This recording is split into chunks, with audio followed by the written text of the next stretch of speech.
देश एक ऐसी स्थिति से गुजर रहा है, खासकर उत्तर भारत, जहां बड़ी भयंकर बाढ़ आई हुई है। और इस वक्त भी जो राजनीतिक पार्टी, जो एमपी एमएलए, चाहे वो किसी भी पार्टी के हों, इस वक्त भी अगर वो बाढ़ पीड़ितों का सहयोग नहीं कर रहे हैं, अपने हलके में सहयोग नहीं कर रहे हैं, अपने क्षेत्र में सहयोग नहीं कर रहे हैं, बाढ़ में जाए ऐसे नेता, उनका खुलकर विरोध करो। क्योंकि जो नेता इस वक्त भी आपके काम नहीं आएगा, वो बनाया किस लिए है आप लोगों ने? हद की बात।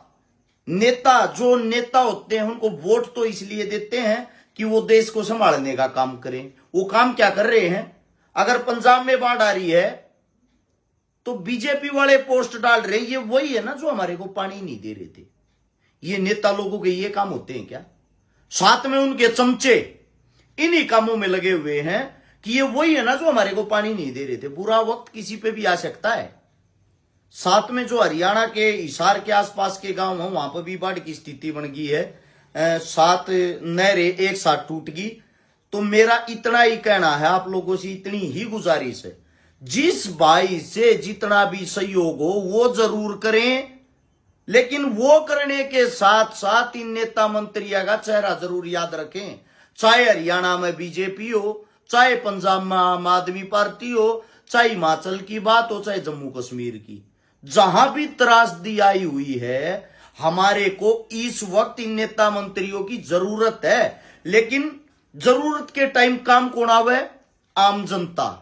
सहयोग कौन करे? आम जनता। और एक बात सीख लेना, जो आज से 4 दिन पहले ड्रामा कर रहे थे, दलजीत जो एक सुपरस्टार है हिंदुस्तान का, पंजाब के अंदर से आता दलजीत दोसांझ, उन्होंने 10 गांवों को गोद लिया है। ये होता है सिखों का दिल, ये होते हैं बड़े दिल वाले कलाकार। इसीलिए इस सिख कौम को हम सैल्यूट करते हैं।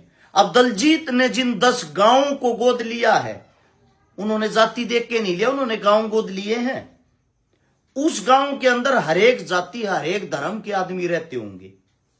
अब सोचने की बात यह, जितने भी पंजाबी कलाकार हैं, सब के सब अपनी कम्युनिटी के साथ, अपने राज्य के साथ खड़े हैं। अब आप लोगों से एक बात पूछना चाहता हूं, फिर ये नेता मंत्री किस लिए बनाए हैं भाई? मदद करने के लिए भी एक वही आम जनता, वही कलाकार आगे आते हैं, बुरे वक्त में भी वही आगे आते हैं। जिस वक्त किसान आंदोलन हुआ था, मुझे आज भी याद है, शायद दलजीत ने 1 करोड़ रुपया दिया था उस टाइम भी। और आप लोग खालिस्तानी खालिस्तानी, आदियों को तो यही नहीं पता खालिस्तान का मतलब क्या है, खालिस्तानी होता क्या है। अपनी कौम, अपने राज्य, अपने देश के साथ वे आदमी हर रोज खड़े रहते हैं। हर रोज किसी भी प्रकार की कोई भी आपदा आ जाए, वही सोनू सूद है जो शुरू से लेकर आज तक मदद करता आ रहा है, एक बॉलीवुड कलाकार होने के बाद भी। वरना उन लोगों को क्या जरूरत है? वही बब्बू मान है, कनाडा शो करके आया है, जितने रुपए मिले हैं सारे बाढ़ पीड़ितों को दे दिए। अब सबसे मोटा मोटी जो सवाल है वो ये है, जो आज भी नेता मंत्रियों के पिट्ठू बन रहे हैं, जैसे ही हम खुल कर अपने विचार रखते वीडियो डालते हैं, सबसे पहले इनके पालतू कुत्ते बाहर निकल कर आए हैं। वे ज्ञान देंगे SYL का पानी नहीं दिया था, ये तो खालिस्तानी है, ये तो देशद्रोही है। बुरा वक्त किसी पे भी आ सकता है। हिंदुस्तान का दिल है ये, हिंदुस्तान की शान है सिख, हिंदुस्तान का वो कोई नूर है। पूरे विश्व के अंदर जहां जब भी जरूरत पड़ती है, सबसे आगे सिख खड़ा मिलता है। तो आप सबसे मेरी विनती है, मेरी गुजारिश है, ये जो नेता हैं इनके खिलाफ बोलना शुरू करो। इनके पिट्ठू और दलाल मत बनो। इनके दलाल बनने से ही यहां अंग्रेज आए थे, लंबे वक्त तक राज करके गए थे। तो मैं आप लोगों से पूछना चाहता हूं, क्या आप लोगों को खाली गुलामी करने की आदत होगी है? जो भी नेता मंत्री है, इनकी पहचान कर लो। भविष्य में इनको मत चुनना, चाहे वो किसी भी पार्टी का विधायक हो। जिस विधायक का जो एरिया लगता है, उसकी जिम्मेदारी बनती है सबसे पहले फोटो खिंचवाने की। नहीं पानी में पजामा संगवाया, 4 फोटो खिंचवाया, अपने घर का नो लिया। जिम्मेदारी बनाया, अपने हल्के ने संभाला है। अपने हल्के की बाढ़ के समय पूर्ण रूप से मदद करने का कार्य करे। यही गुजारिश आप लोगों से करता हूं। और याद रख लेना, जहां जहां जो भी सरकारें हैं इस वक्त, जितने भी, चाहे वो सीएम हो चाहे वो पीएम हो, उनको बाढ़ वाड़ों से कोई मतलब नहीं। दड़ादड़ जनसभाएं और रैलियां करने जा रहे हैं। इस बात से अंदाजा लगा लेना आम जनता की कीमत क्या होती है। तुम्हारी कीमत नथिंग है, जीरो।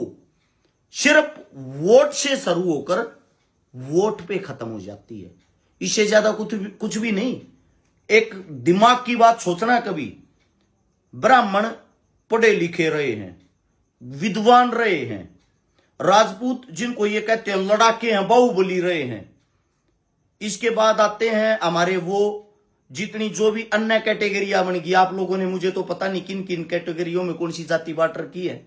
उस टाइम जिस वक्त अंग्रेज यहां आए, उस वक्त इस देश के अंदर आरक्षण भी नहीं था। अब सोचने की बात यह है, ब्राह्मण पढ़े लिखे थे, राजपूत लड़ने वाले थे, योद्धा थे, फिर भी देश गुलाम कैसे हो गया? माइंडेड होने के बाद भी, ताकतवर होने के बाद भी, जनसंख्या भी हमारी ज्यादा होने के बाद भी, जनसंख्या हमारी उस वक्त भी ज्यादा थी, कम नहीं थी। सिर्फ एक ही देश, एक ही बात के कारण गुलाम हुआ था। ना तो एकता तुम लोगों में कल थी, ना एकता तुम लोगों में आज है। और इसी कारण पहले वे अंग्रेज तुम्हारा मूर्ख बना रहे थे, आज ये सरकार और ये नेता मंत्री तुम्हारा मूर्ख बना रहे हैं। जितना जल्दी स्कैंडल को समझ जाओगे, आम जनता जागरूक हो जाएगी। आम आदमी, तुम्हारे खुद के बच्चे, गरीब के, मजदूर के, दलित के, किसान के, जवान के, जब कुर्सियां पर बैठने लग जाएंगे, उस वक्त देश का भला होना शुरू हो जाएगा। तो मेरा इतना ही कहना है, हमारे जैसे जो नेता मंत्रियों के खिलाफ खुल के बोलते हैं, अगर आप लोग इनका जोड़ा उठाना बंद करके हमारे जैसों का साथ दो, 100% कहता हूं 100% बदलाव आएगा। लड़ने का जुनून है, ताकत है, लेकिन किसी ने साथ तो नहीं दिया। हमारे जैसे को तो कभी चोर बोल देते हो, कभी कुछ बोल देते हैं, कभी कुछ बोल देते हैं। आज तक मैं स्वयं अगर अपनी यह बात करूं, 2012 से लेकर 25 साल या 13 साल के अंदर की मेरी वीडियो ठाठा के देखना, मदद से अलग 90% वीडियो मदद की पाऊंगी, मोटिवेट की पाऊंगी, प्रोग्राम की पाऊंगी, आप लोगों को जागरूकता की पाऊंगी। बवाड़े बाजी, बलंडर बाजी, ये काम हमने नहीं करे हैं। दुख होता है, 13 साल में भी आज तक आप लोगों ने हमारा साथ नहीं दिया। एक नेता 1 महीना पहले टिकट लेके आता है, दड़ादड़ नगद रुपये बांटता है, और वो जीत कर तुम्हारी फुटबॉल बना देता, जीवन में नहीं बुझता तुम्हारे को। कभी चंडीगढ़ जाके लौटता है, दिल्ली जाके लौटता है, उन लोगों का बड़ा साथ दे देते हो। कौन सी गुट्टी पिलाते हैं भाई वो लोग आप लोगों को? तो इतना ही कहना चाहूंगा, इनकी औकात, इनके चेहरे याद रख लेना। धन्यवाद, जय हिंद।